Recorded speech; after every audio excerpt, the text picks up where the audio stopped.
إن الحمد لله نحمده ونستعينه ونستغفره ونعوذ بالله من شرور أنفسنا وسيئات أعمالنا.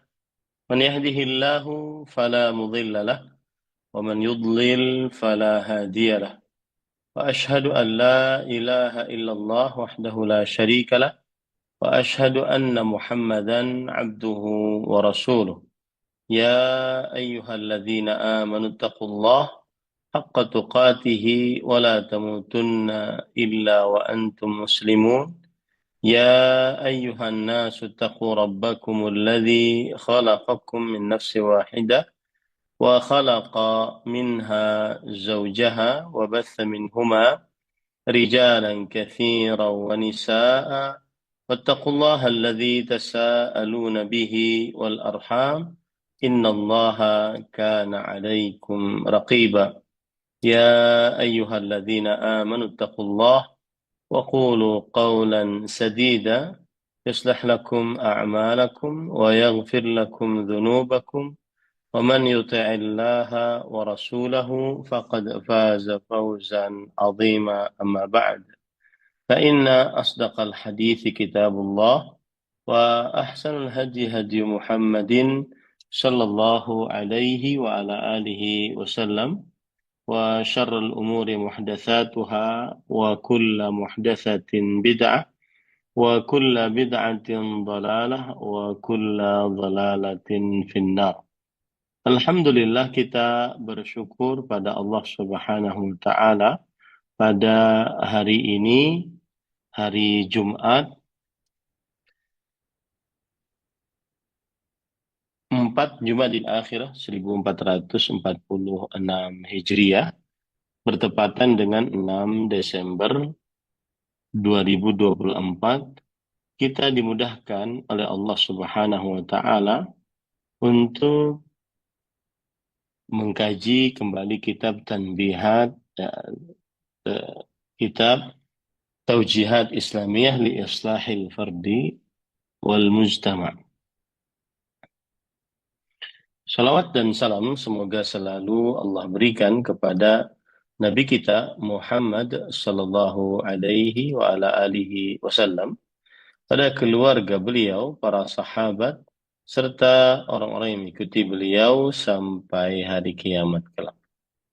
Dengan nama-nama Allah yang husna dan sifat-sifatnya yang ulia, kita berdoa, Allahumma inna nas'aluka ilman nafi'an wa rizqan tayyiban wa amalan mutaqabbala. Allahumma amin. Ahibati fillah, afanillah wa iyyakum, kaum muslimin dan muslimat, jamaah Bumiku Mengaji yang senantiasa selalu diberkahi oleh Allah Subhanahu wa Ta'ala. Pada pertemuan kali ini kita membahas tentang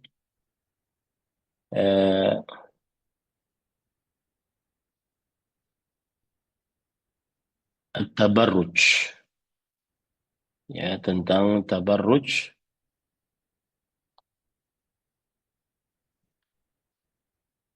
yang mana penulis mengatakan as-sitru wal hijab. As-sitru wal hijab, yaitu penutup dan hijab. Nomor 1, targhibul binti fi sitri منذ الصغر litaltizimahu fil kibar. Yang artinya memotivasi anak perempuan untuk tertutup saat masih kecil atau dimulai dari kecil, agar terbiasa saat sudah dewasa. Agar terbiasa saat sudah dewasa. Karena memang al-ilmu fi as-sighar kan naqshi 'ala al-hajar. Menuntut ilmu di masa kecil ataupun juga membiasakan ilmu di masa kecil itu seperti memahat pada batu, maka dia akan terus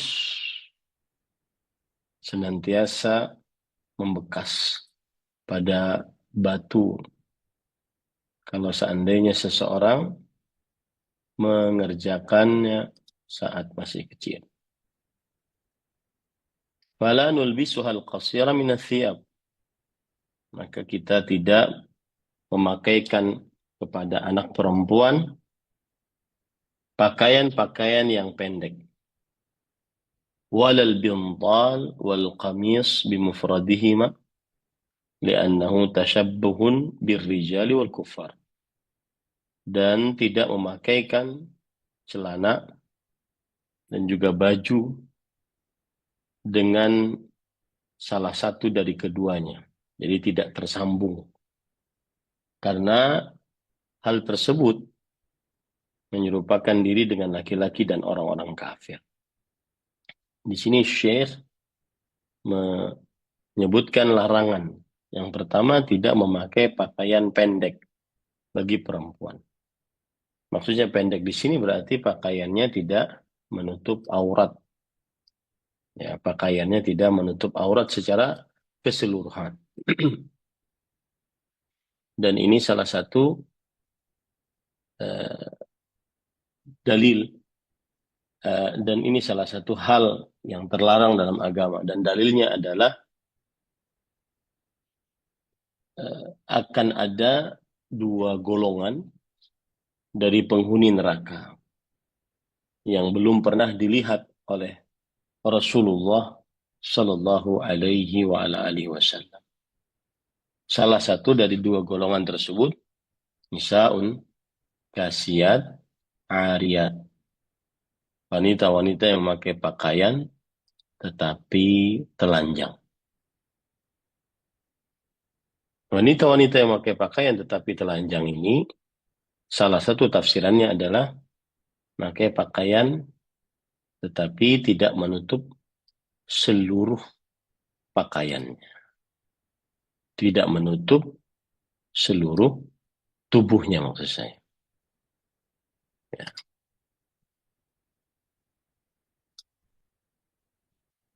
Kemudian tidak juga memakai pakaian celana dan baju yang tidak tersambung.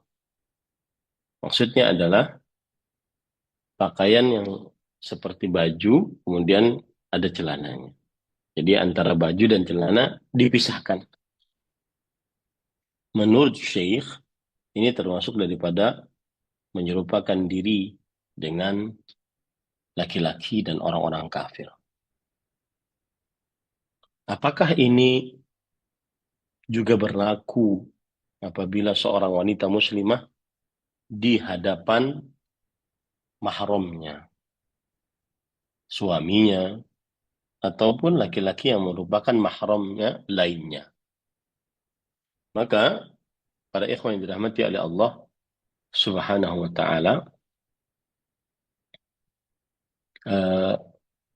adapun pakaian di hadapan suami, maka ini tidak ada batasannya. Suami berhak untuk melihat seorang istri dengan pakaian apapun. Adapun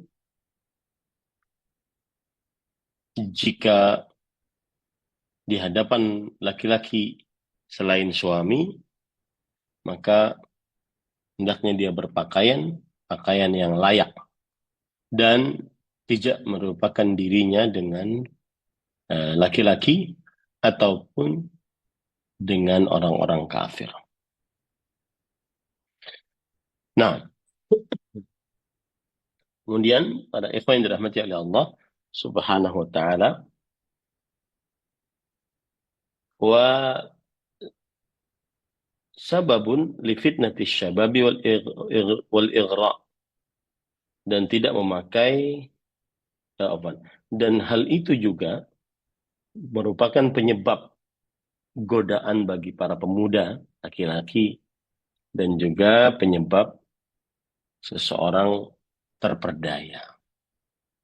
Jadi seorang perempuan yang memakai pakaian yang ada belahannya, maksudnya ada perbedaan antara pakaian celana dengan pakaian baju. Maka ini bisa menyebabkan godaan bagi para pemuda dan bisa menyebabkan keterperdayaan. Wa alaina an na'muraha biwad'i mindil ay ghita' ala ra'siha mundu as-sabi'ah min umriha. Kemudian Syekh mengatakan hendaklah kita memerintahkan anak perempuan tersebut untuk meletakkan kain, yaitu penutup kepala, di atas kepalanya ketika sudah berumur 7 tahun. Wa bitaghtiyati wajhiha indal bulugh, dan memakai atau menutup wajahnya saat sudah baligh. Wa bil libasil aswad as-satir at-tawil al-fadfad alladhi yahfazu syarafaha, dan memakai pakaian yang berwarna hitam yang menutupi tubuhnya, yang panjang, lebar, yang menjaga kemuliaannya. Wa hadzal Qur'anul Karim yunadil mu'minat jami'an bil hijab. Dan Al-Quran Al-Karim memanggil wanita-wanita beriman seluruhnya untuk berhijab. Allah berfirman, Ya ayuhan nabi, qul li azwajika wa banatika wa nisa'il mu'minin yudnina alaihinna min jalabibi dzalika adna an yu'rafna fala yu'zain wa kana Allahu ghafurar rahima. Yang artinya, wahai Nabi, katakanlah untuk istri-istrimu, wanita-wanita ataupun anak-anak perempuanmu, dan wanita-wanita yang beriman, hendaklah mereka memanjangkan jilbab-jilbabnya.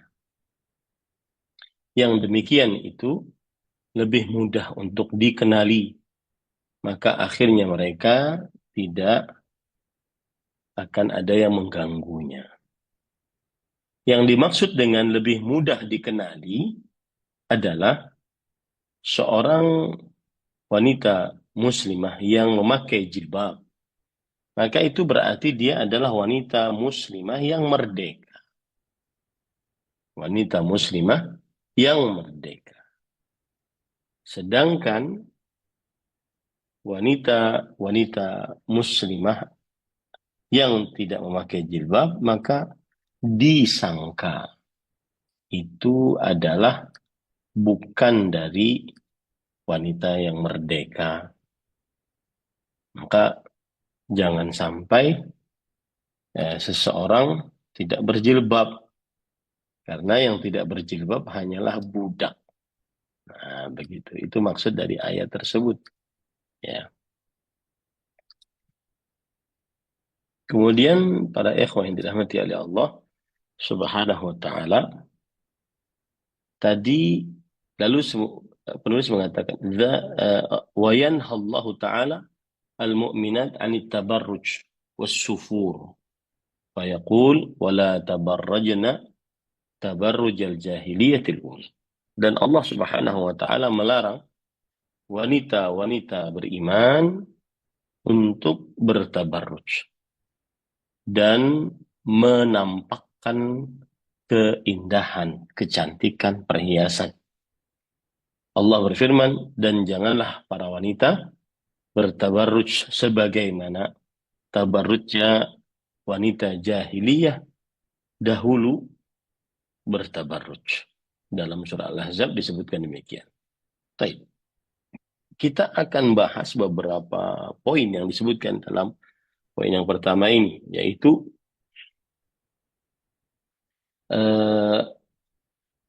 apa hukum memakai pakaian yang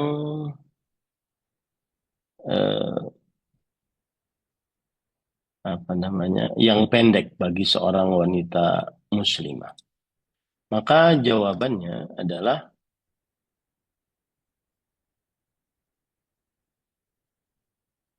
eh,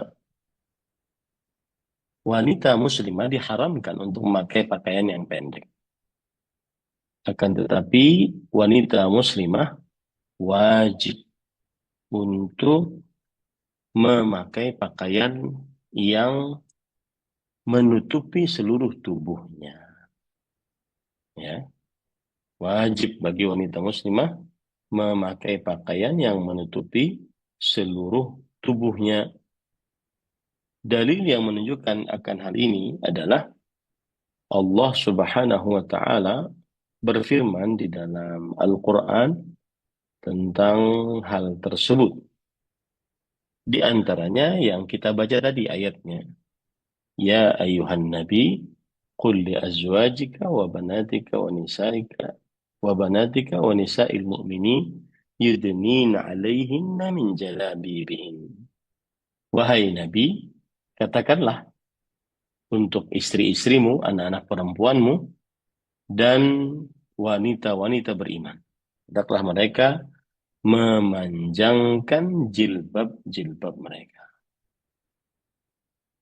Nah, para ikhwan yang dirahmati oleh Allah Subhanahu wa taala, memanjangkan jilbab-jilbabnya adalah kata Imam Abu Ja'far Muhammad bin Jarir At-Tabari, ulama Islam ahli tafsir generasi keempat Hijriah. Beliau berkata, La tatashabbahna bil ima fi libasihinna.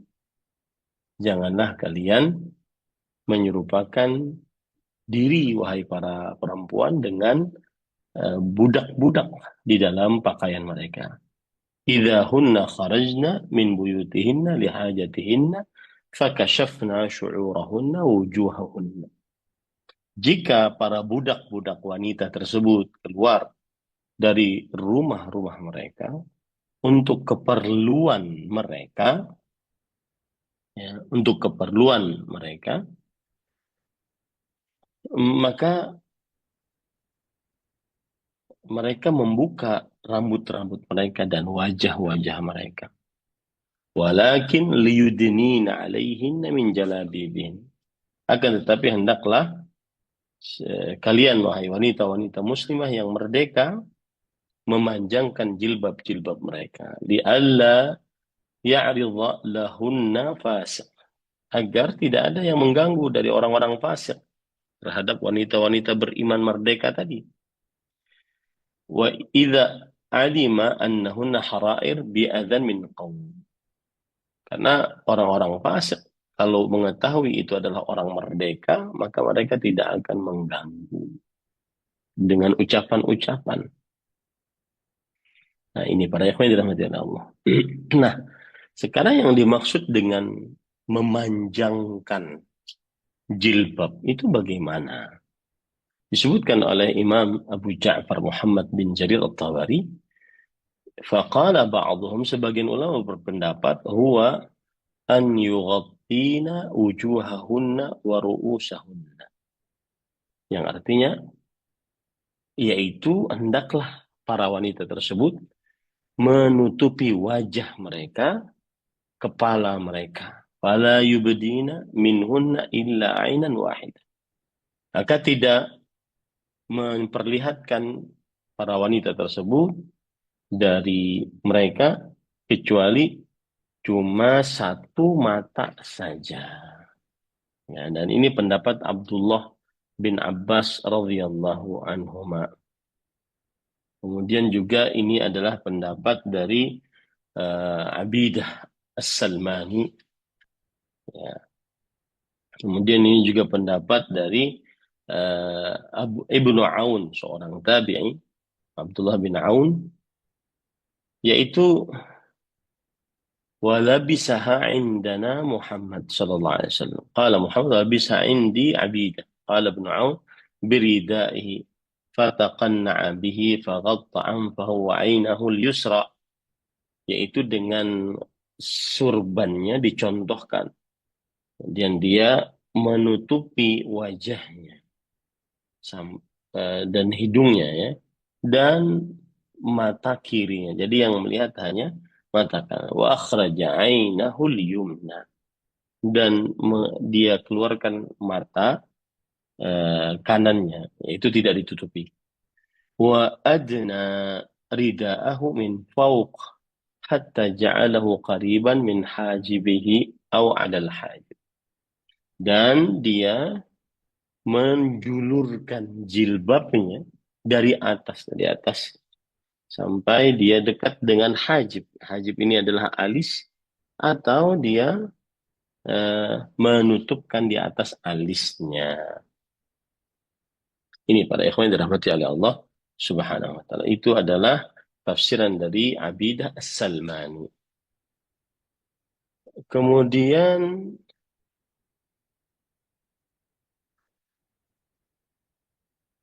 di sana juga ada tafsiran dari Abdullah bin Abbas radhiyallahu anhuma. Yudnina alaihinna min jalabibihin. Hendaknya para wanita memanjangkan jilbab-jilbab mereka. Wa idna'ul jilbab an taqna'a an tuqanni'a wa tashuddahu ala jabiniha. Hendaklah dia menutupi wajahnya dan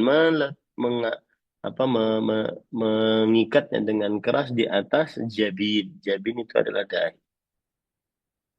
Ya. Nah, ini dalil yang pertama yang menunjukkan bahwa wajib untuk menutup seluruh tubuh dan diharamkan memakai pakaian yang pendek. Ya, diharamkan memakai pakaian yang pendek. Nah, dan di sana banyak perkataan Pak atau hadis-hadis Rasul SAW dan perkataan ulama salaf tentang bahwa wajib untuk menutup dahi, kemudian alis, ya. Nah, kemudian para ikhwan yang dirahmati oleh Allah Subhanahu wa taala, kita ambil dalil yang kedua yang menunjukkan bahwa seorang wanita muslimah wajib untuk memakai pakaian yang panjang dan tidak pendek. Ya, baik.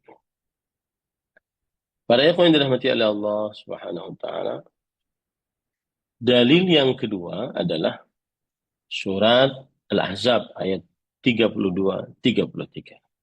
Ya nisa an-nabi lastunna ka ahadin minan nisa in ittaqaytunna fala takhda'na bil qawl fayatma'a alladhi fi qalbihi marad wa qulna qawlan ma'rufa wa qarna fi buyutikunna wa la tabarrajna tabarrujal jahiliyatil ula.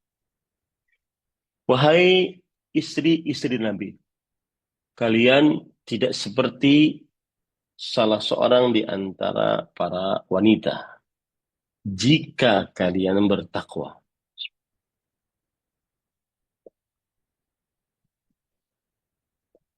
maka janganlah di antara kalian melemah lembutkan ucapan yang menyebabkan orang-orang yang di dalam kalbunya terdapat penyakit akan tamak menginginkan kalian. Dan ucapkanlah ucapan yang baik. Dan diamlah kalian di dalam rumah-rumah kalian. Dan janganlah kalian bertabarruj. Janganlah kalian bertabarruj. Dengan tabarruj seperti wanita jahiliyah yang pertama. Menjadi inti pembicaraan di sini adalah qarna fi buyutikunna wa la tabarrajna tabarrujal jahiliyah. Janganlah kalian berdandan sebagaimana dandanan wanita jahiliyah yang pertama. Bagaimana wanita jahiliyah berdandan?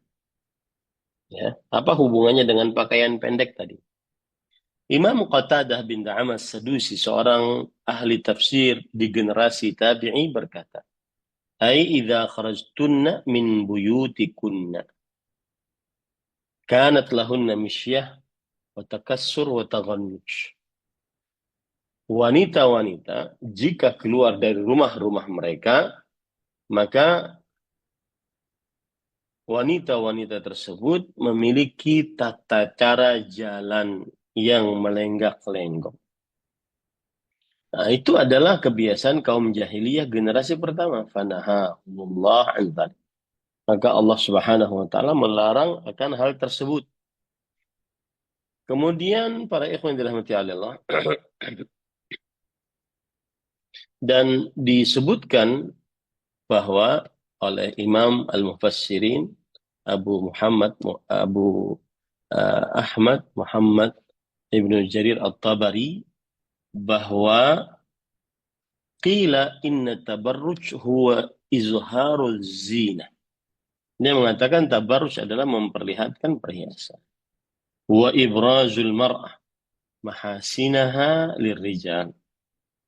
Dan seorang wanita memperlihatkan keindahannya, kebagusannya, kecantikannya, ya, di hadapan laki-laki yang bukan mahram. Saya sering mengatakan kecantikan wajahnya, make up-nya, kebagusan rambutnya, kemudian kemolekan tubuhnya, kemulusan kulitnya, keindahan pakaian.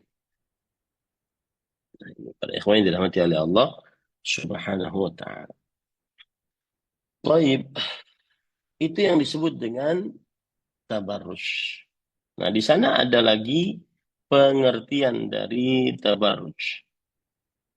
Ya, di antaranya yaitu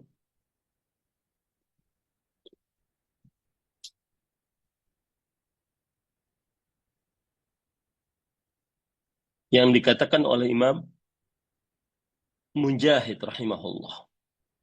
Kanatil mar'ah tatamashsha baina aidil qaum. Fadzalika tabarrujul jahiliyah. Yang artinya adalah para perempuan berjalan-jalan di hadapan laki-laki yang bukan mahram. Maka yang demikian itu adalah tabarruj di generasi pertama. Tabarruj di generasi yang pertama. Kemudian dikatakan juga oleh Imam Al-Qurtubi rahimahullahu ta'ala.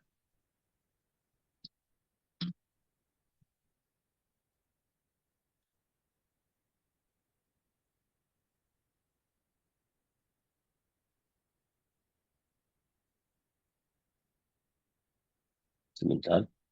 Nah, ini dikatakan oleh uh, Abu Hayyan bahwa kana da'bul jahiliyah an takhrujal hurrah wal amah makshufatayil wajah fi dir'in wa khimar. Adalah kebiasaan wanita jahiliyah keluar, baik dia itu wanita merdeka atau wanita budak, keluar dalam keadaan kedua-duanya terbuka wajahnya dalam baju kurung dan juga penutup kepala. Nah, ini gambaran wanita jahiliyah ketika bertabarruj.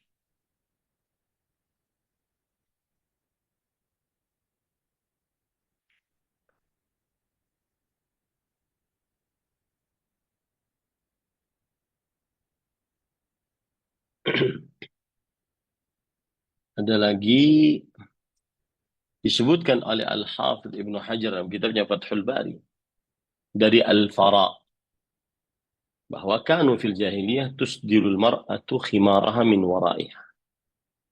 Adalah wanita jahiliyah menjulurkan kain yang menutup kepalanya dari belakangnya. Jadi yang tidak ditutup di sini, di belakang. Wa takshifu ma qaddamaha, dan membuka apa yang ada di depannya. Fa umirna bil istitar. Maka kita diperintahkan untuk menutup diri lebih. Ini para ikhwan dirahmati oleh Allah Subhanahu wa taala. Ada lagi perkataan dari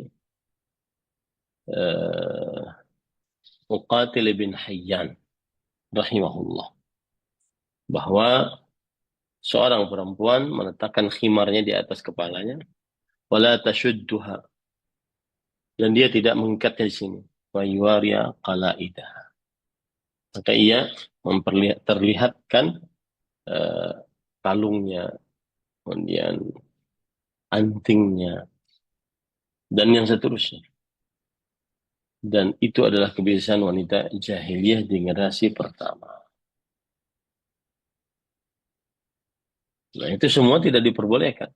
Ya. Ini menunjukkan bahwa wanita tidak diperbolehkan memakai pakaian yang pendek, yang pendek. Ada pemandangan, saya baru diberitahu oleh keluarga, yaitu istri saya, bahwa sebagian perempuan kadang memakai celana pendek, tapi kemudian memakai celana legging, kemudian memakai kaos ataupun sweater, lalu setelah itu pakai jilbab dalam rangka berolahraga. Maka ini pakaian pendek, meskipun dibalut dengan legging pahanya dan betisnya, tetap tidak diperbolehkan. Ya, ini pada ikhwan dirahmati Allah.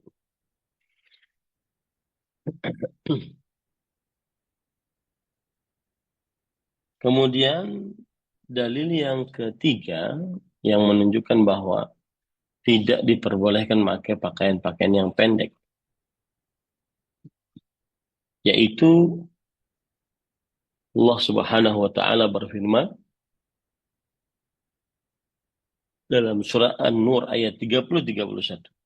Wala yubdina zinatahun. Dan tidaklah seorang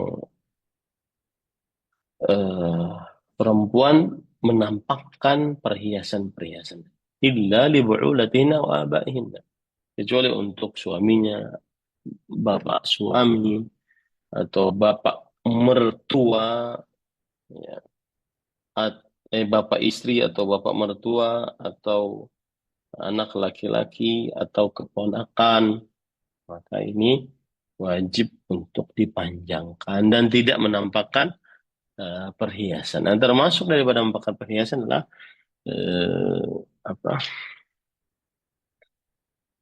Seorang perempuan yang memang dia tidak memperhatikan auratnya,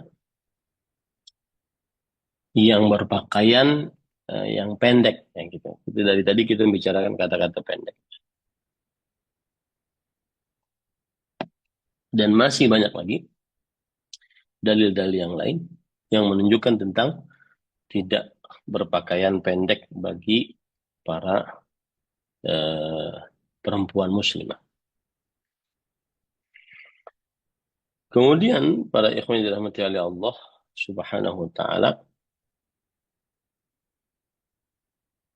di sini disebutkan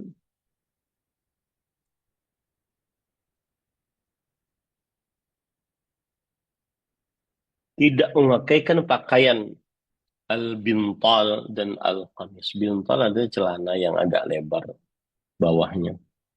Al-qamis seperti ini. Baju-baju koko itu juga disebut dengan al-qamis. Tidak mengajarkan kepada anak-anak perempuan untuk memakai bintal, yaitu celana, dan juga kamis, baju dengan sendirinya. Karena itu merupakan tasyabbuhur birrijal wal kuffar. Menyerupakan diri dengan laki-laki dan orang-orang kafir. Nah, kemudian para ikhwan yang dirahmati oleh Allah, lalu di sini disebutkan oleh penulis bahwa hendaklah saat umur 7 tahun meletakkan khimar. Khimar adalah kain yang menutup rambut kepala. Nah, ibu-ibu biasanya pakai ciput. Ciput itu termasuk daripada khimar. Dan itu tidak mencukupi sebagai jilbab. Kemudian setelah itu baru ibu pakai jilbab. Jilbab itulah yang disebut dengan khimar. Khimar adalah menutup seorang perempuan di Indonesia terutama menutup rambut kepalanya dengan eh, jilbab tadi. Yang dalam bahasa Al-Quran adalah khimar. Nah, kemudian setelah itu baru memakai jilbab. Jilbab adalah kain yang lebar yang menutupi eh, seluruh tubuh wanita muslimah. Nah, ini para ikhwan yang dirahmati oleh Allah. Kemudian kita ingin bahas tentang tabarruj. Ya, kita ingin bahas tentang tabarruj.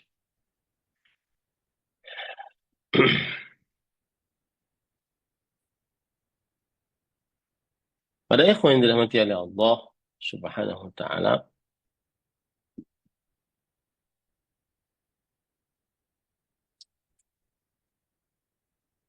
pengertian tabarruj, ya, disebutkan oleh para ulama rahimahumullah, di antaranya oleh Imam Muhammad bin Jarir At-Tabari. Beliau mengatakan bahwa at-tabarruj secara bahasa adalah ibda'ul mar'ah zinatah. Seorang wanita memperlihatkan keindahan atau perhiasan. Wa izharu wajhiha. Dan seorang wanita memperlihatkan wajah wa mahasin jayyidiha lirijal. Dan hal-hal yang baik dari anggota tubuhnya bagi laki-laki yang bukan mahramnya. Nah, itulah yang disebut dengan tabarruj.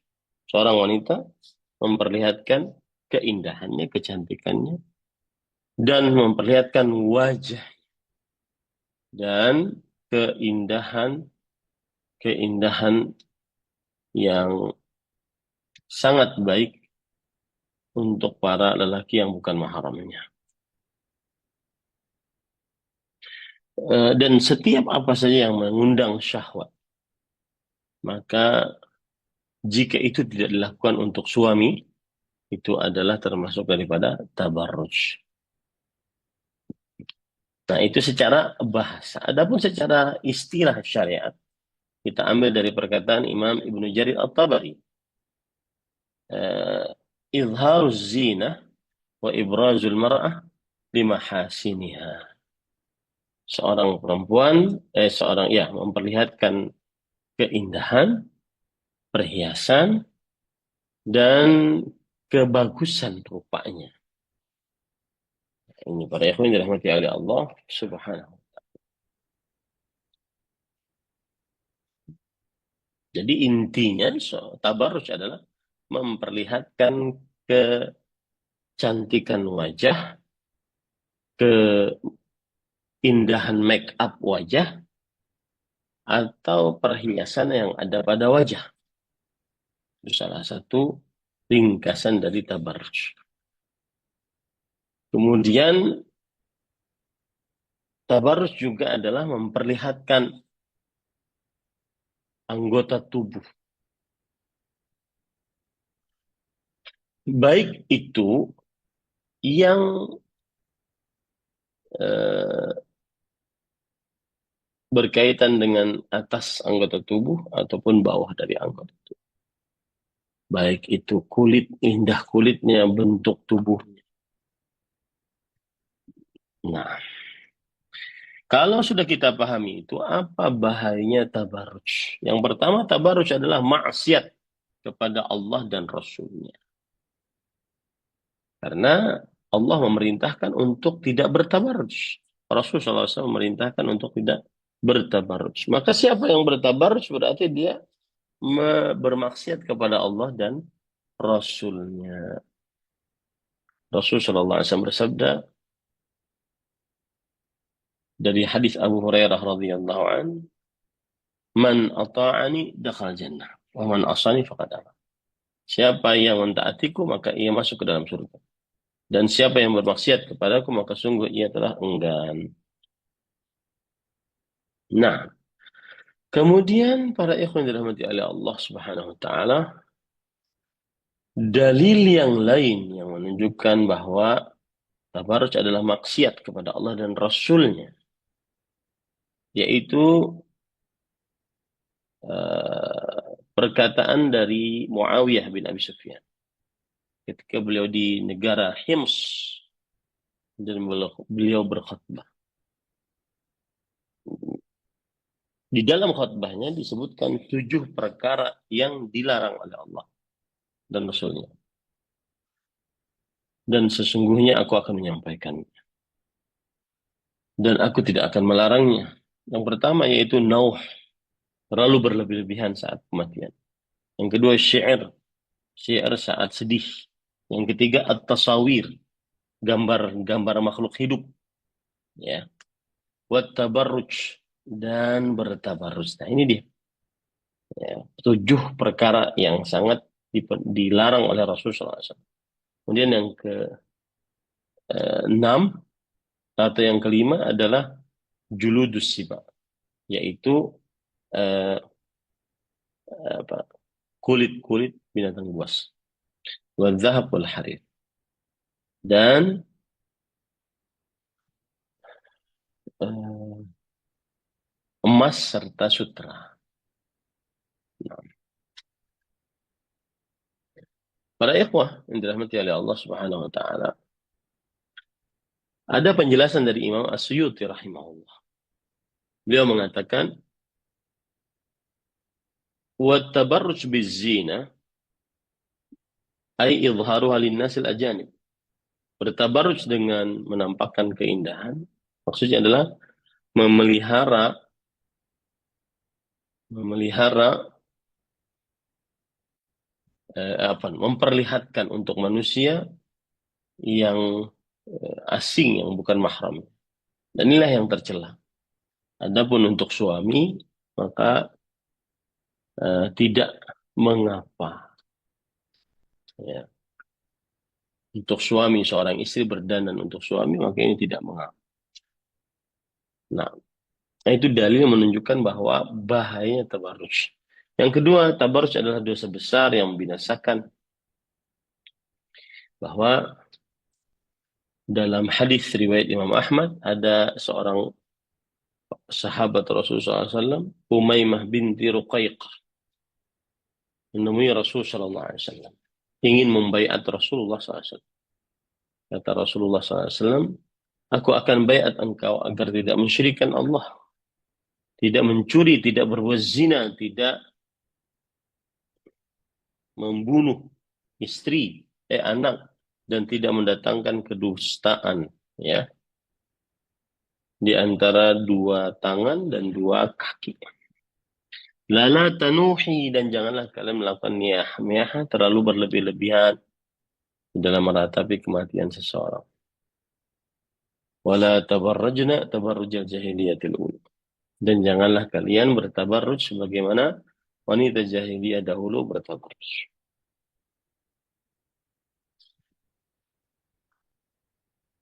Nah ini menunjukkan para ikhwah eh, diharamkan bertabarruj. Yang ketiga yaitu tabarruj mendatangkan laknat, diusir dari rahmat Allah Subhanahu wa taala.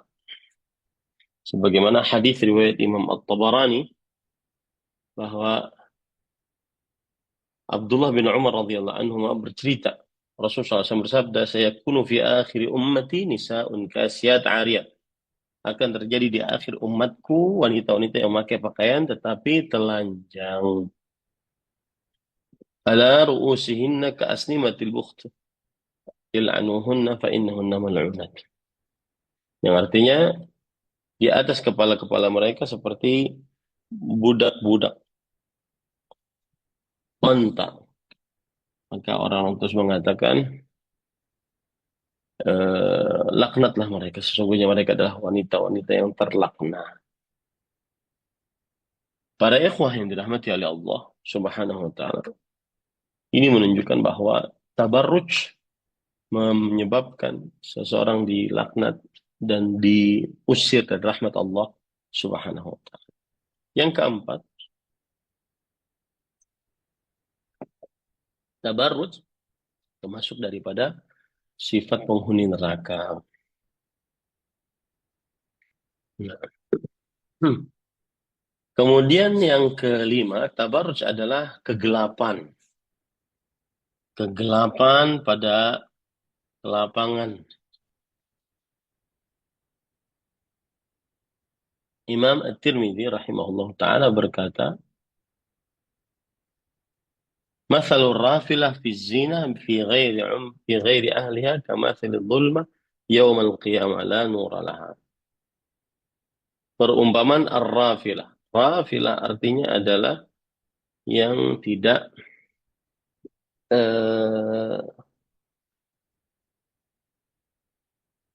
apa namanya? Di sini disebutkan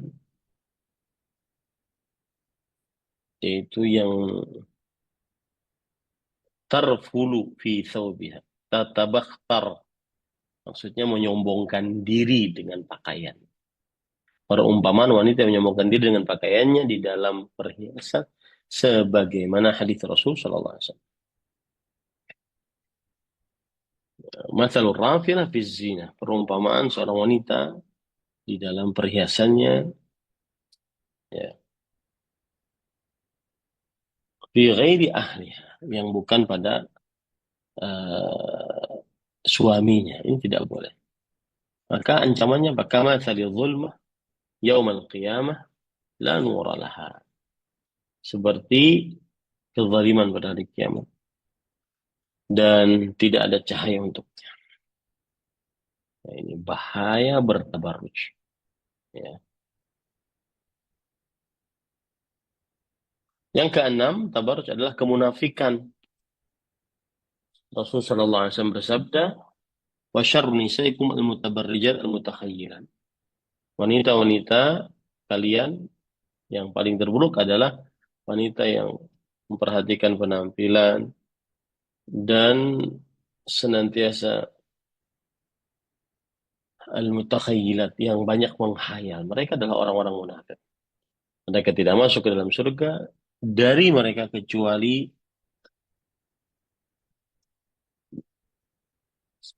tata ter kecuali apa? Wahunal munafiqat, dan mereka ada wanita-wanita munafik tidak masuk ke dalam surga dari mereka kecuali seperti apa burung gagak al-asam, burung gagak yang berparuh merah dan juga kakinya merah, dan itu sangat jarang. Ini menunjukkan yang keenam, tabarruj adalah kemunafikan. Yang ketujuh, tabarruj adalah perbuatan keji dikejikan oleh akal dan syariat. Ya, dikejikan oleh akal dan syariat. Yang kedelapan, tabarruj adalah menghancurkan eh, dan menghinakan nama baik seseorang yang bertabarruj. Rasul Shallallahu Alaihi Wasallam bersabda dalam hadis riwayat Imam Ahmad, "Ayyuma imra'ah wada'at thiyabaha fi ghairi baiti zawjiha faqad hatakat sitra ma bainaha wa bain Allah Azza wa Jalla." Wanita mana saja Wanita mana saja yang meletakkan pakaiannya di selain rumah suaminya, maka sungguh dia telah menghancurkan benteng antara dia dengan Allah Azza wa Jalla. Nah, dan yang kesembilan, tabarus adalah kebiasaan iblis.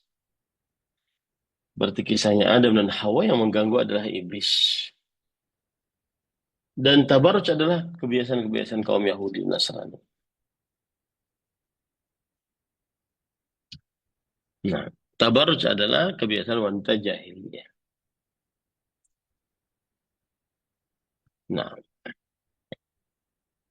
kemudian para ikhwan dirahmati oleh Allah Subhanahu wa taala, tabarruj adalah keburukan yang sangat besar. Nah, ini beberapa hal yang berkaitan dengan tabarruj, ya.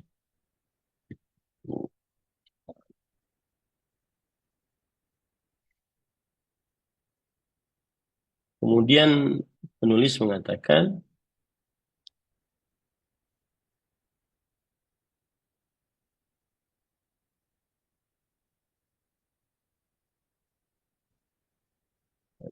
sebentar ya.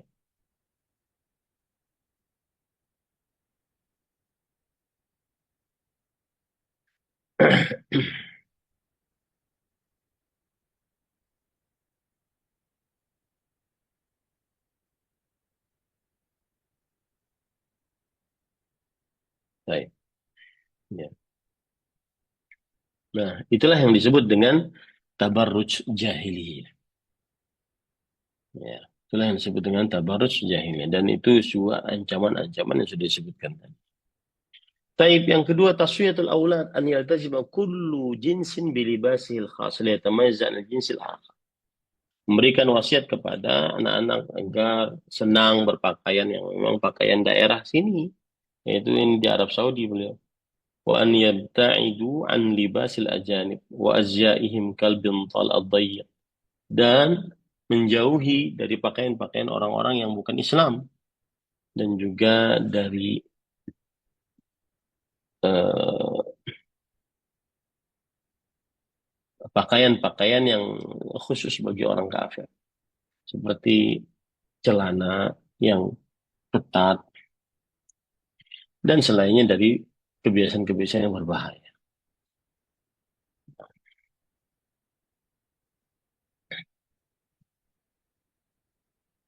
Nah, itulah yang disebut dengan apa?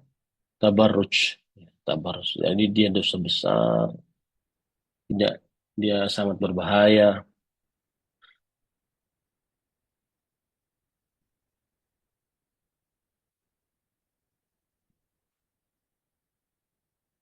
ففي الحديث الصحيح لعن النبي صلى الله عليه وسلم المتشبهين من الرجال بالنساء والمتشبهات من النساء بالرجال ولعن المخنثين مخنثين من الرجال ومترجلات من النساء. Rasul Shallallahu Alaihi Wasallam melarang wanita-wanita menyerupakan dirinya dengan perempuan dan melarang laki-laki menyerupakan dirinya dengan perempuan. Kemudian eh, di sini disebutkan bahwa Rasul SAW melaknat wanita-wanita yang menyerupakan dirinya dari laki-laki. Tuan, laki-laki yang menyerupakan dirinya dengan perempuan dilaknat oleh Allah Subhanahu wa taala. Dan sebaliknya, wanita-wanita yang menyerupakan dirinya dengan laki-laki. Rasulullah SAW bersabda, "Man tasyabbaha biqaumin fahuwa minhum." Barang siapa yang menyerupakan diri dengan satu kaum, maka dia adalah bagian dari kaum tersebut. Nah, ini kira-kira yang bisa disampaikan tentang tabarruj. Wallahu alam. Nah,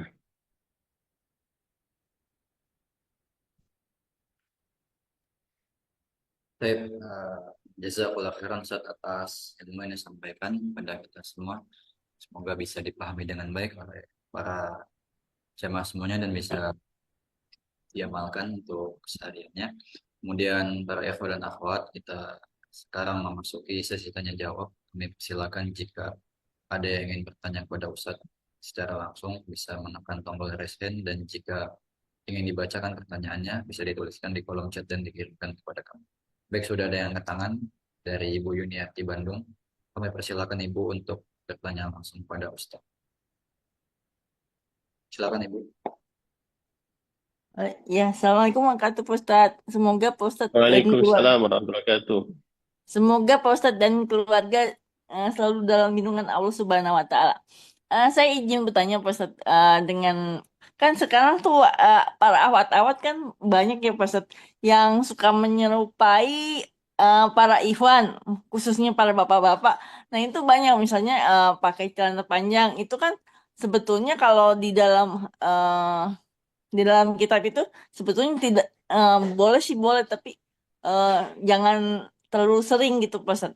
Itu misalnya kita misalnya nih seperti saya tuh sedang sedang sakit ya Pak. Itu kan saya suka memakai baju panjang, pakai celana panjang. Itu apakah diperbolehkan apa enggak sih Pak? Kalau katanya harus di dalam pakaian itu Pak. Kalau memakai celana panjang apa gimana Pak? Jadi Bismillah, Alhamdulillah. Saya ingin meringkas pertanyaan Ibu ya. Apa hukum seorang wanita memakai pakaian dan kemudian setelah itu dibaluti dengan daster?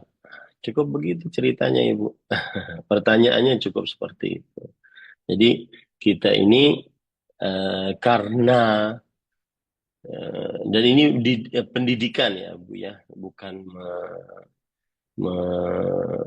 merendahkan satu dengan yang lain. Ini pendidikan, karena kita ini kadang jarang di majelis ilmu, akhirnya sampai tata cara bertanya pun juga wajib kita didikan kepada jamaah kaum muslim. Jadi apa hukum wanita memakai celana panjang kemudian dilapisi dengan baju, daster atau sarung atau yang semisal? Maka jawabannya adalah tidak mengapa, ya, asalkan itu di hadapan laki-laki yang merupakan mahramnya. Adapun di hadapan selain laki-laki yang bukan mahramnya, maka tidak diperbolehkan. Ya, dan itu termasuk daripada tabarruj. Tetapi jika dia memakai celana yang lebar, kemudian setelahnya dia memakai baju gamis, abaya yang lebar juga, maka ini tidak mengapa. Jadi yang terlarang itu adalah celana yang menyerupakan diri dengan pakaian laki-laki. Wallahu a'lam. Nah, dan penanya-penanya selanjutnya saya berharap bertanya, tidak bercerita. Silahkan. Baik, jazakallah khairan Ustaz atas jawabannya. Kita lanjut ke pertanyaan berikutnya. Kita berikan kesempatan untuk Ibu Dewi untuk bisa bertanya kepada Ustaz. Silakan Bu Dewi. Bismillah, Assalamualaikum warahmatullahi wabarakatuh.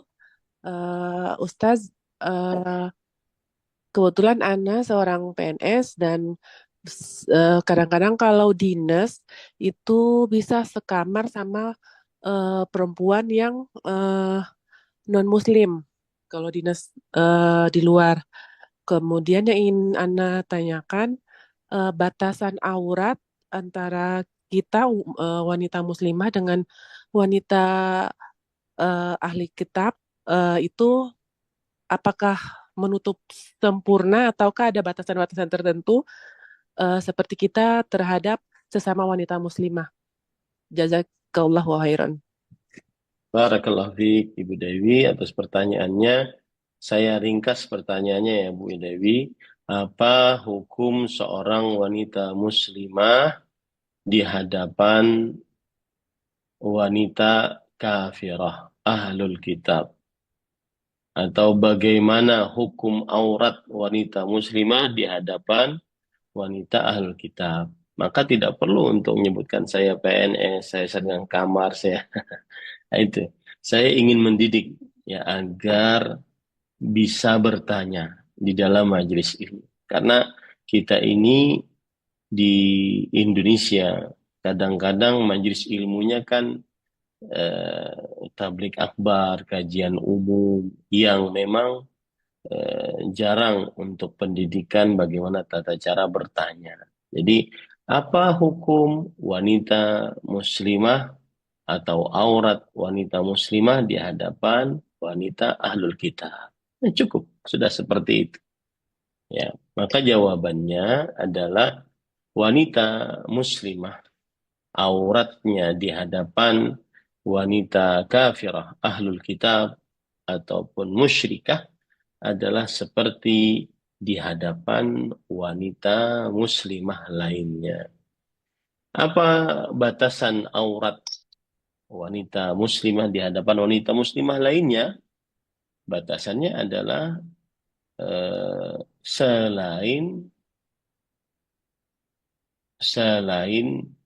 aurat yang besar. Ya, selain aurat yang besar. Artinya yang tidak boleh terlihat hanya aurat yang besar, ubul dan dubur. Nah, lalu apa dalilnya? Dalilnya ada dalam surat An-Nur ayat 30. Allah Subhanahu wa taala berfirman tentang seorang wanita muslimah, wala yubdina zinatahunna. Dan janganlah wanita-wanita muslimah memperlihatkan perhiasan mereka. Illa ma dhahara minha. Kecuali yang biasa terlihat. Di dalam lanjutan ayat, illa li bu'ulatin, kecuali untuk suaminya atau bapak istri atau bapak mertua atau anak laki-lakinya atau anak suaminya yaitu anak tiri atau saudara-saudara laki sang perempuan atau keponakan sang perempuan atau nisaihinna atau wanita-wanita mereka. Nah, inilah dalil yang menunjukkan bahwa seorang wanita muslimah di hadapan wanita kafir ahlul kitab, maka auratnya sama di hadapan seperti wanita muslimah. Yaitu aurat yang hanya ditutup adalah kubul dan dubur. Lalu Ustadz, bolehkah ketika dia menerima tamu tanpa busana, cuma pakai pakai celana dalam saja? Maka jawabannya, tidak patut itu dilakukan oleh seorang wanita muslimah. Ya, beda pembicaraan tentang batasan aurat dengan batasan menerima tamu. Nah, begitu ya. Wallahu alam. Silahkan. Bertanya, tidak cerita. Ustaz. Alhamdulillah jazakallah khairan Ustaz atas jawabannya. Kita beralih dulu Ustaz ke pertanyaan yang masuk di kolom chat. Nah, coba bacakan yang masuk. Pertanyaan dari hamba Allah Ustaz. Assalamualaikum Ustaz, saya mau tanya, apa saja batasan berdandan untuk laki-laki agar tidak tabarruj, dan apakah larangan tabarruj ini berlaku untuk laki-laki? Bismillah, alhamdulillah. Tabarruj hanya berlaku untuk perempuan. Adapun batasan laki-laki tidak berdandan. Laki-laki berpakaian yang baik. Wallahu a'lam. Saya jazakallah khairan Ustaz atas jawabannya. Kita lanjutkan ke penanya yang sudah angkat tangan. Sudah ada Ibu Ida Islami Perancis. Silakan Ibu. Assalamualaikum warahmatullahi wabarakatuh, Ustaz. Assalamualaikum warahmatullahi wabarakatuh. Saya ingin bertanya, apakah memakai bros termasuk tabarus, Ustaz? Terima kasih. Bismillah, walhamdulillah, wassalatu wassalamu ala rasulillah wa ala alihi wa ashabihi wa man wala amma ba'd. Bros fungsinya adalah untuk mengikat atau untuk meletakkan sesuatu agar jilbabnya tertutup rapi atau terlihat rapi. Maka ini tidak mengapa, asalkan brosnya tidak barang yang menunjukkan kepada perhiasan. Ya, kalau brosnya beling-beling, kemudian sangat mengkilat, menawan, maka jauhi. Biasakan pakaian yang membuat perempuan itu indah, cantik hanya di hadapan suami. Laki-laki yang sah untuk melihat seorang perempuan hanya di hadapan suami ataupun mahram-mahramnya. Bahkan mahram-mahramnya pun tidak sevulgar di hadapan suami. Wallahu a'lam. Jazakillah khairan Bu atas pertanyaannya. Baik, jazakallah khairan Ustaz atas jawabannya. Allah sallallahu alaihi. Kita lanjutkan. Nanya berikutnya, kita coba bacakan yang dari kolom chat. Mohon maaf di luar tema. Bismillah, izin bertanya Ustaz, bagaimana agar semua hal ditolong Allah dan dimudahkan? Bismillah, alhamdulillah, wassalatu wassalamu ala rasulillah wa ala alihi wa ashabihi wa wala ba'd. Yang pertama berdoa. Doa miftahu kulli khair. Kata para ulama. Doa kunci segala kebaikan. La yaruddul qadha'a illa doa. Tidak ada yang merubah takdir kecuali doa. Berdoalah kepada Allah. Kemudian yang kedua, memperbanyak istighfar. Faqultu astaghfiru rabbakum innahu kana ghaffara.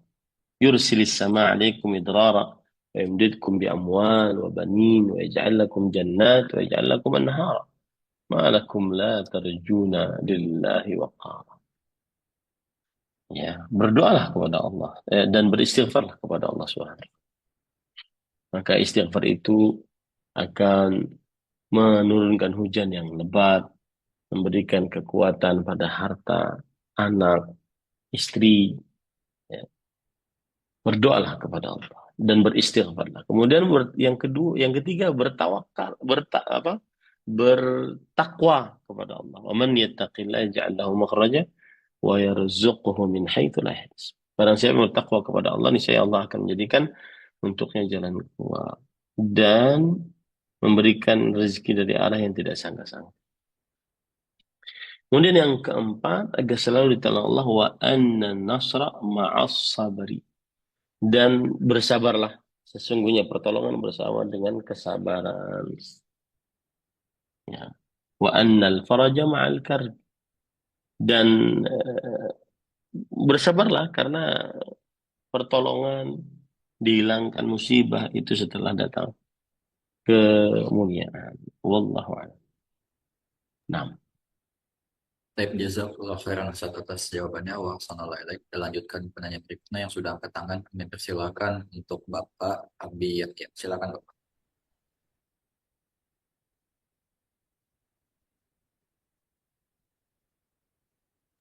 Assalamualaikum warahmatullahi wabarakatuh. Waalaikumsalam. Ustadz, saya ingin bertanya dan ini pertanyaannya agak lumayan banyak gitu ya. Yang pertama, apakah hukum cadar bagi wanita itu apakah sunnah atau wajib, Ustadz? Khilaf di antara para ulama. Ada yang mengatakan wajib, ada yang mengatakan sunnah.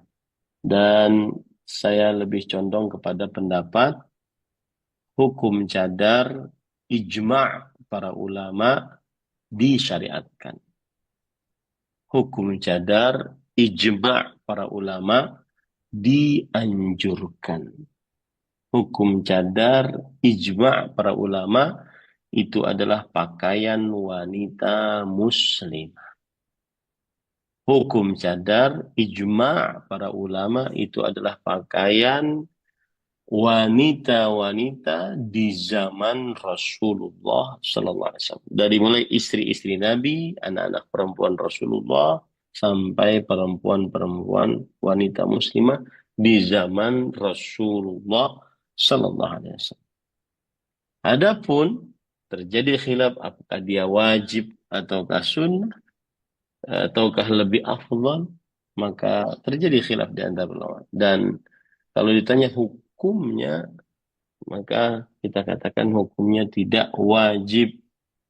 Karena Rasulullah SAW pernah didatangi oleh seseorang dari Khas'am. Wanita Khas'am sangat cantik.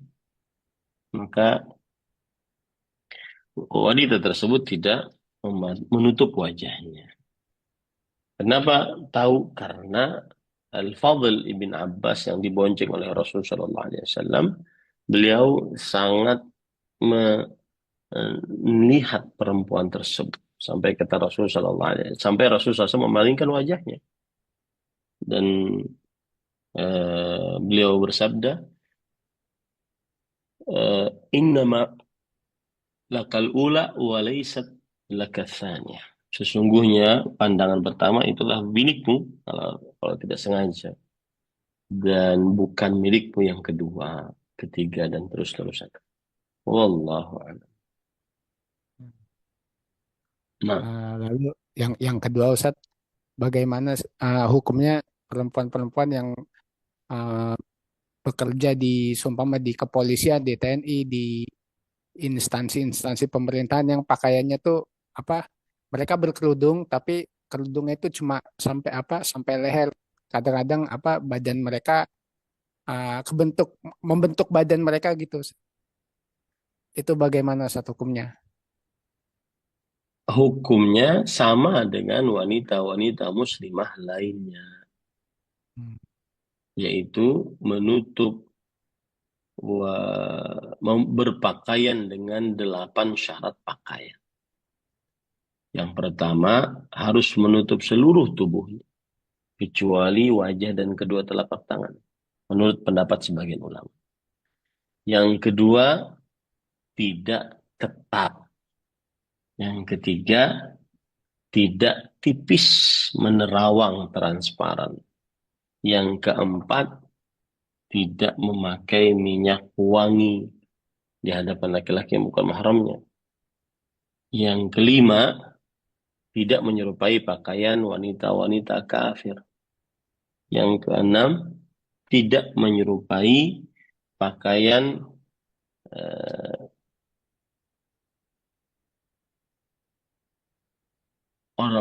pakaian laki-laki.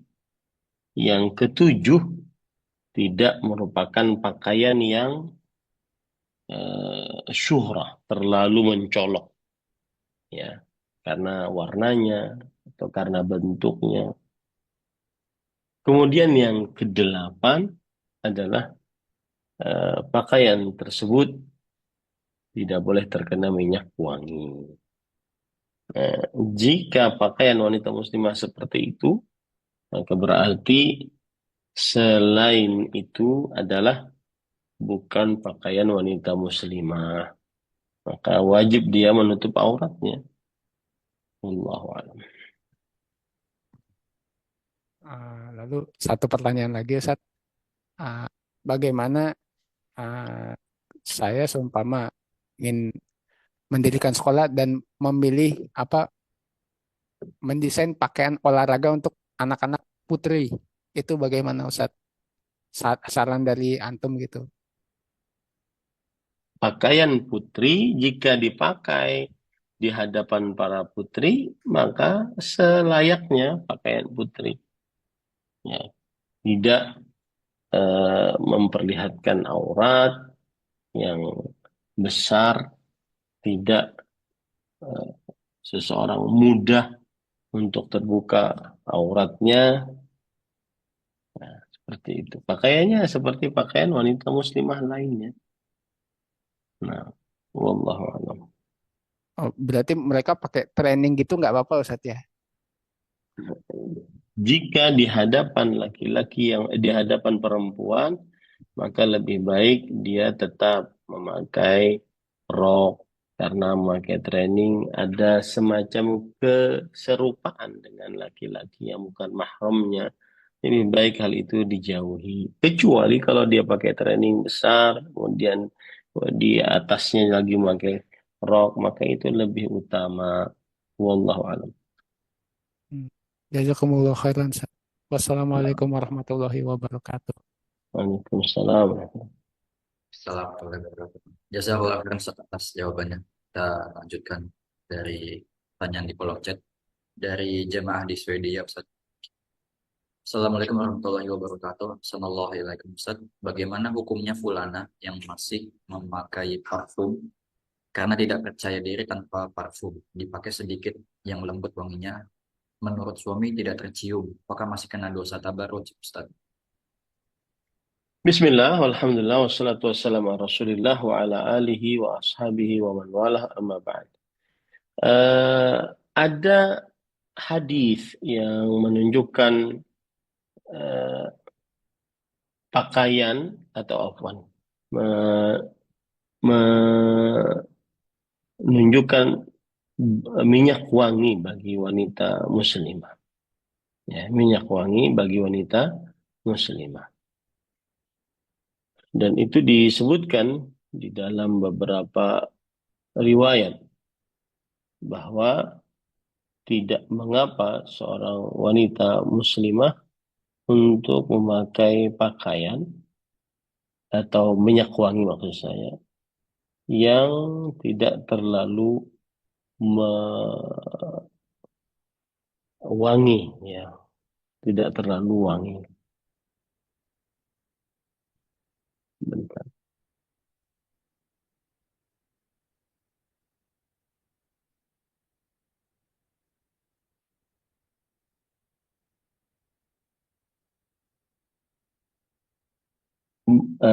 Apa namanya, wanginya perempuan itu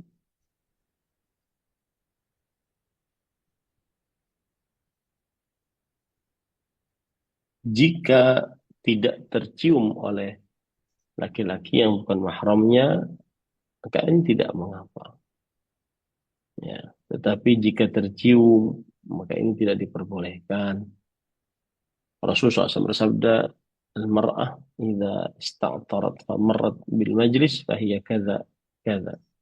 Jika seorang wanita memakai minyak wangi lalu dia melewati orang-orang, maka dia seperti ini, seperti ini. Maksudnya adalah wanita pezina, wanita yang buruk. Ya, kemudian Rasulullah SAW juga bersabda, "La tamna'u ima Allah masajid Allah." Janganlah kalian larang hak budak-budak perempuan Allah untuk pergi ke masjid-masjid Allah Subhanahu wa taala. Dan wal yakhrujna tafilat, hendaklah para wanita keluar tanpa memakai minyak wangi. Ya.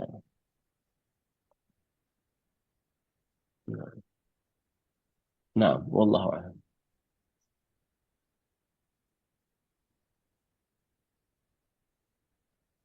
Baik, Ustaz, jazakallah khairan atas jawabannya. Kita kembali ke penanya yang sudah angkat tangan. Ada dari MT Al-Firdaus, silakan.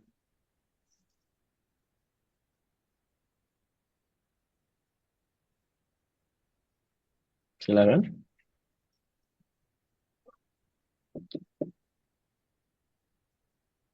Silakan Pak atau Ibu. Kalau gitu kita alihkan dulu ke pertanyaan berikutnya. Bapak Permizi Al-Ashi, silakan Bapak.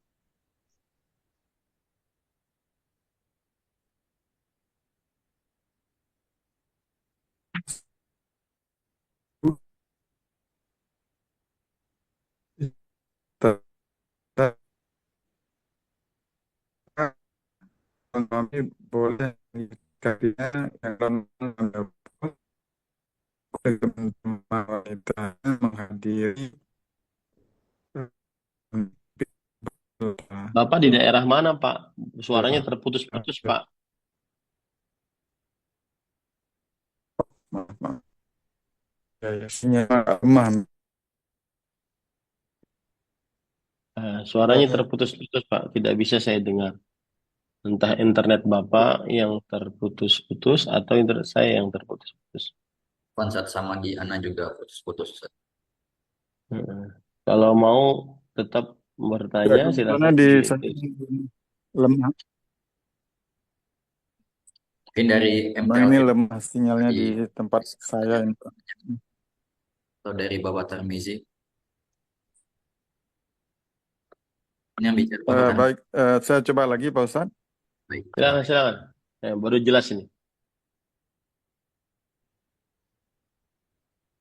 Apakah seorang suami boleh mengizinkan istrinya yang memang sudah menopause ikut bersama-sama dengan teman wanitanya menghadiri temu alumni, tapi tempatnya dalam kota, namun nginap semalam? Jazakallah khairan atas jawaban Pak Ustadz. Apa pertanyaannya, Pak? Belum jelas.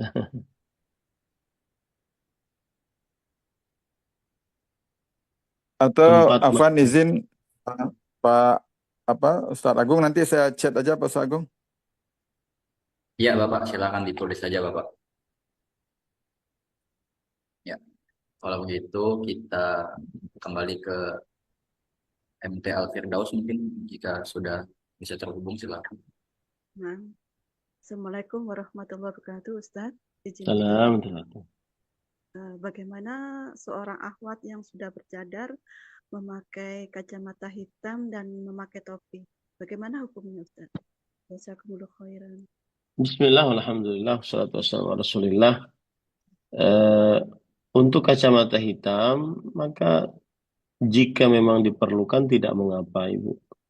Untuk topi, lebih baik seorang wanita muslimah menghindari. Lihat kata-kata saya tidak mengharamkan, lebih baik menghindari.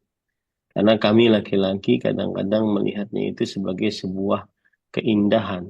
Oh, nyentrik ya perempuan pakai itu. Kok cantik ya gitu. Ya seperti itu, Ibu.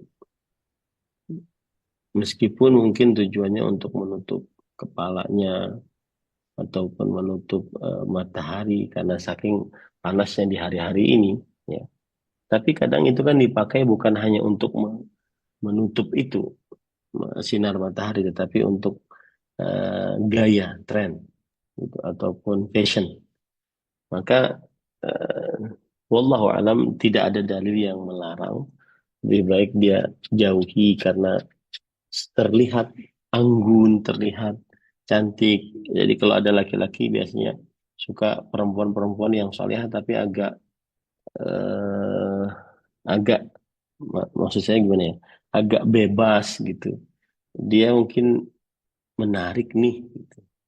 Nah, itu jadi seorang perempuan tuh semakin tidak menghadirkan perasaan itu dari laki-laki itu semakin terpuji.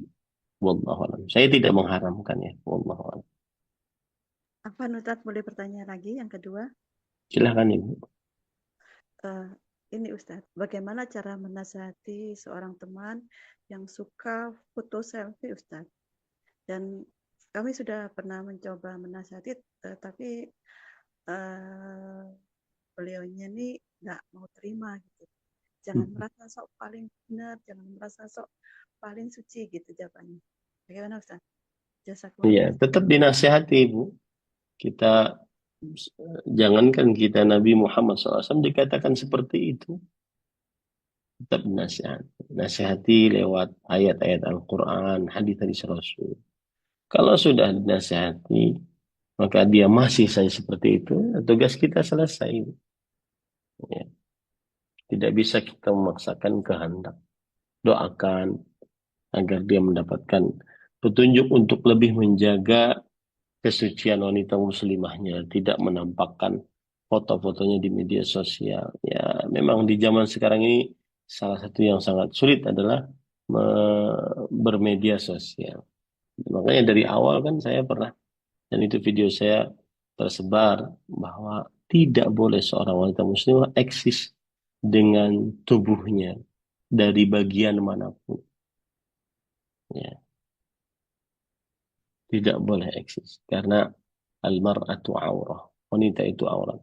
Idza kharajat istashrafaha syaitan, jika dia keluar syaitan akan memperindahnya.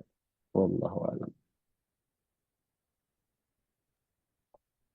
Baik, jazakallah khairan atas jawabannya. Melanjut pertanyaan dari Bapak Tarmizi tadi. Assalamualaikum warahmatullahi wabarakatuh. Apakah dibolehkan seorang suami mengizinkan istrinya yang kebetulan sudah menopause untuk ikut dengan teman-teman wanitanya menginap di acara temu alumni dan kebetulan tempatnya di dalam kota? Jazakallah khair atas jawabannya.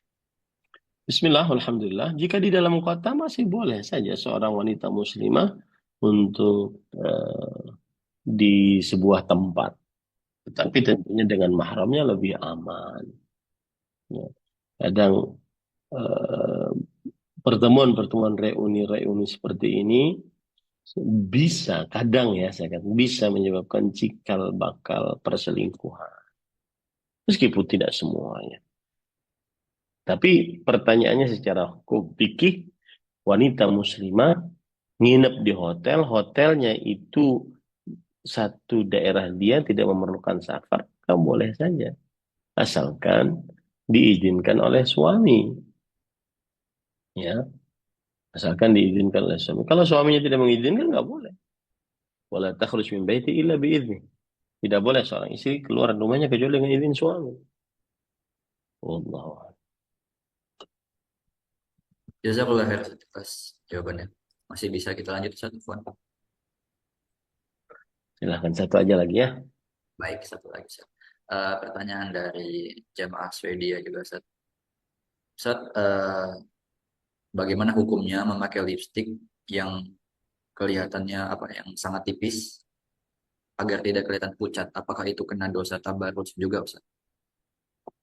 Segala hal yang mendatangkan keindahan, kecantikan di hadapan laki-laki yang bukan mahramnya, itulah tabarruj. Karena kalau dirunut misal satu-satu tidak akan selesai. Ya. Seorang wanita muslim memakai itu terlihat cantik enggak? Terlihat indah enggak di hadapan laki-laki yang bukan mahramnya? Dan satu lagi, Para ulama berbeda pendapat tentang wajah. Apakah wajib ditutupi cadar atau tidak. Wajah yang dibolehkan oleh sebagian ulama untuk terlihat jika memang tidak bercadar, itu adalah wajah yang tanpa make up sama sekali. Tidak ada peruncingan, apa namanya sih di sini, saya nggak tahu ya, peruncingan mata dengan pulpen begitu. Kemudian tidak ada merah, kuning, hijau, tidak ada. Para ulama rahimahumullah berbeda pendapat di dalam permasalahan memakai cadar, apakah wajib atau tidak. Itu adalah wanita yang kalau tidak memakai cadar, wajahnya tidak kena make up sama sekali. Ya. Adapun memakai lipstik agar lebih merah atau memakai apa sih namanya, saya tidak paham ya, agar lebih terlihat glow atau terlihat lebih merah muda, tak boleh. Meskipun dia tipis-tipis, tetap saja dia memperlihatkan keindahan, kecantikan. Makanya Allah berfirman, wala yubdina zinatahun. Janganlah para perempuan memperlihatkan zinahnya. Zinah perhiasan, kecantikan, kemulusan kulit, kemolekan tubuh, dan seterusnya yang berkaitan dengan itu. Demikian, sallallahu Nabi Muhammad, alhamdulillahirabbil alamin, wassalamualaikum warahmatullahi wabarakatuh. Waalaikumsalam. Jazakallah khairan Ustaz. Barakallahu fikum. Tafadhal Ustaz. Baik, barakallahu fikum wa jazakumullah khairan semua atas partisipasinya kepada para ikhwan dan akhwat yang mengaji yang semoga memeriahkan. Alhamdulillah kita telah simak penyampaian materi dari Ustaz, dan kalau kita bacakan beberapa pertanyaan yang masuk, dan juga kami berikan kesempatan kepada para penanya yang ingin bertanya langsung. Namun mohon maaf jika ada beberapa pertanyaan di kolom chat yang belum sempat kami bacakan karena keterbatasan waktu yang kita miliki. Semoga Allah memudahkan kita untuk jumpa lagi pada pertemuan berikutnya. Wa sallallahu ala nabiyina Muhammadin alhamdulillahirabbil alamin. Subhanakallahumma wa bihamdik asyhadu an la ilaha illa anta astaghfiruka wa atubu ilaik. Assalamualaikum warahmatullahi wabarakatuh. Barakallahu fikum wa jazakumullahu khairan.